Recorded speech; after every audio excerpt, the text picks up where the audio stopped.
Good morning. Have a very nice day. आज 16 अगस्त। कल आप सब ने प्रधानमंत्री का भाषण सुना होगा लाल किले से। बहुत अच्छा था, मुझे तो बहुत अच्छा लगा। उन्होंने हिंदुस्तान के हर एक शहरी को खुश करने की पूरी पूरी कोशिश की। खासियत ये है, प्राइम मिनिस्टर नरेंद्र मोदी की खासियत ये है कि बातों बातों में तो वो हर एक को खुश कर देते हैं। गुरु गोविंद सिंह जी ने एक सवैया कहा था, उसकी एक लाइन यह है कि बात नहीं चक चार लवैया। गप्पा मार मार के तो आप कुछ भी कहते,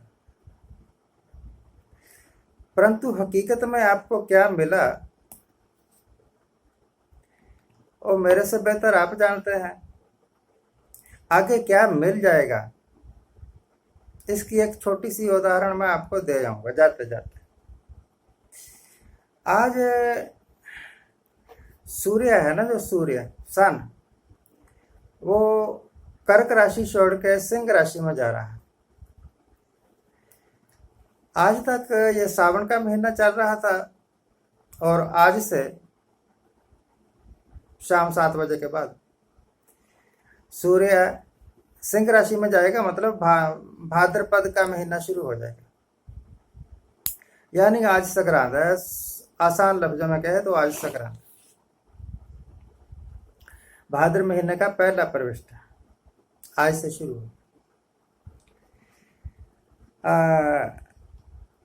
भाद्र महीना जो है ना, इसमें अब मौसम थोड़ा चेंज होने लगता है।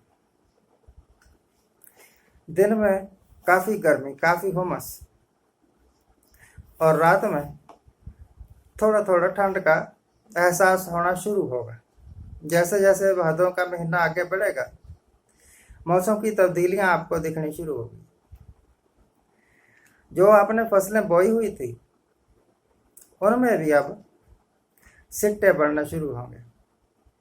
मक्की में सूत आना शुरू हो, यानी आपकी फसल तैयार हो रही है। इसका मतलब ये है, ये उन लोगों के वास्ते हैं जो खेती बाड़ी करते हैं। शहर में रहने वाला एक बाबू क्या जाने कि धान की बाली क्या होती है, मक्की का सूत काटना क्या होता है।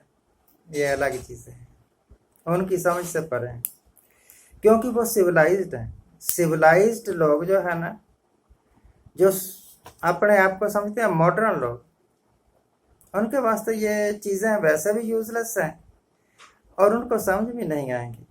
किसान को समझ आ सकती है, जिम्मेदार को समझ आ सकती है इन चीज़ों की इम्पोर्टेंस। तो भाई खुशखबरी ये है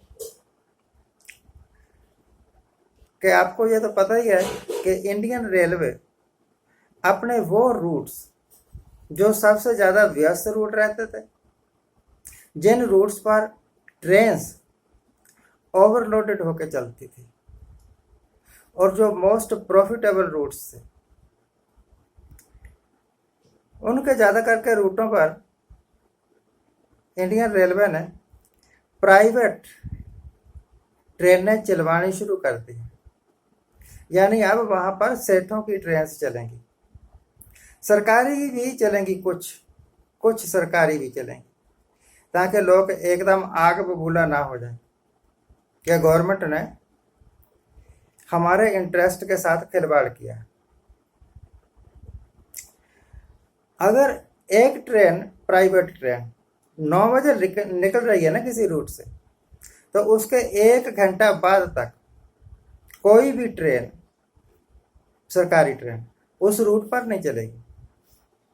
ये लॉ पास होने वाला है, 2-4 दिन में आपके सामने आ जाएगा, आपको समझ भी आ जाएगा। आपको समझ तो तब आएगा जब आपकी जेब ढीली होनी शुरू होगी। इस सारे का मतलब क्या है? एक प्राइवेट ट्रेन इस रूट से निकली और उस प्राइवेट ट्रेन का किराया डबल है। जो रेगुलर ट्रेन है ना, सरकारी ट्रेन, उससे काफ़ी ज़्यादा किराया। तो उसके 1 घंटा बाद तक कोई ट्रेन नहीं चली। इसका मतलब यह है कि आपके पास कोई ऑप्शन नहीं है, या तो घंटा या 2 घंटे, हो सकता है 3 घंटे भी आप रेलवे स्टेशन पर बैठे इंतज़ार करते रहो कि कब सरकारी गाड़ी चलेगी और मैं सफ़र करूँगा, या फिर मजबूरी में आप प्राइवेट ट्रेन में सफ़र करो और अपनी जेब कटवाओ। ये सबसे बड़ा तोहफा दिया है हिंदुस्तान के लोगों को गवर्नमेंट ने। अभी अनाउंस नहीं हुआ, एक आधे दिन में अनाउंस हो जाएगा तो आपके सामने भी आ जाएगी पिक्चर।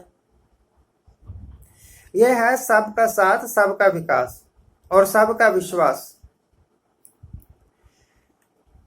ये वही रेलवे है जिसकी हजारों ट्रेन चलती थी डेली और करोड़ों लोग सफर करते थे इन ट्रेन से, अपने डेस्टिनेशन पर पहुंचा करते थे। आजकल मिस्टर मोदी साहब की कृपा से लगभग हर किस्म की ट्रांसपोर्टेशन ठप ही है। बहुत सारे लोगों के काम धंधे सिर्फ ट्रांसपोर्टेशन के आधार पर ही चला करते थे, वो भी ठप ही है। आपके पास अपनी गाड़ी है तो चला लो। सरकार ने तो हाथ नहीं खड़े किए हुए। To benefit the private entrepreneurs, लाला को, सेठ को लाभ पहुंचाने के लिए ये सारी चालें चली जा रही है, क्योंकि ये हर एक आदमी के अच्छे दिन लाने वाले थे। क्योंकि सरकार विकास के शिखर पर भारत को ले जाना चाहते थे, तो यह है भारत का शिखर। बातों बातों में प्रधानमंत्री साहब ने गरीबों को, मजदूरों को, शेड्यूल कास्ट को, शेड्यूल ट्राइब को, हर एक को खुश कर दिया, पर दिया किसी को कुछ नहीं। और ऐसी उम्मीद भी मत रखना कि किसी को कुछ मिल जाएगा।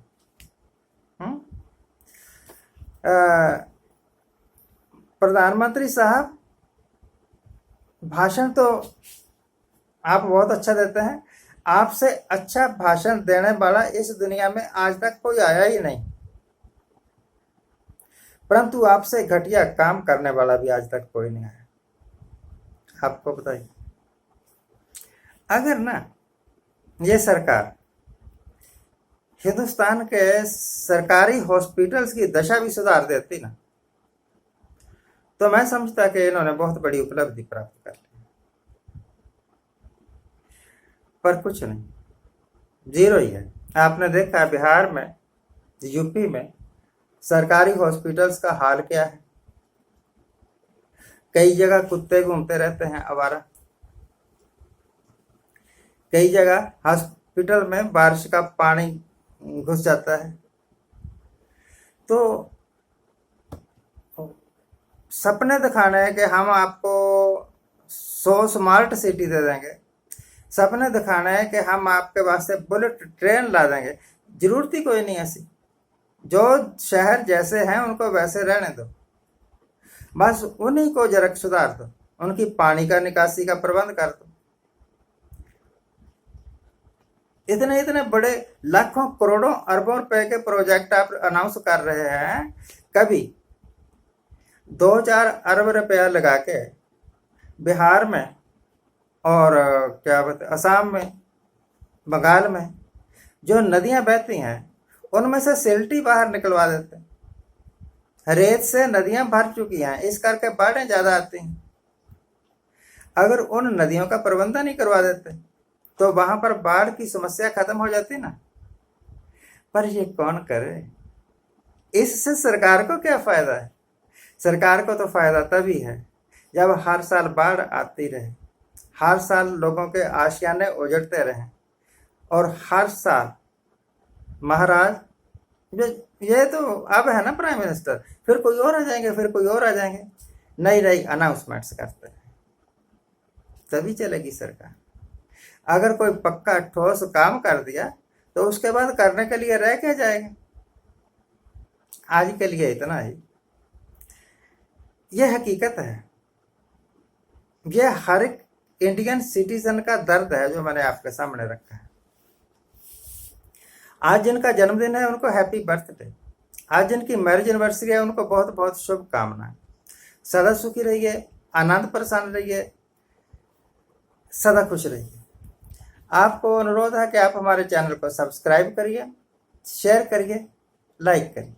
Thank you very much. Thank you very much.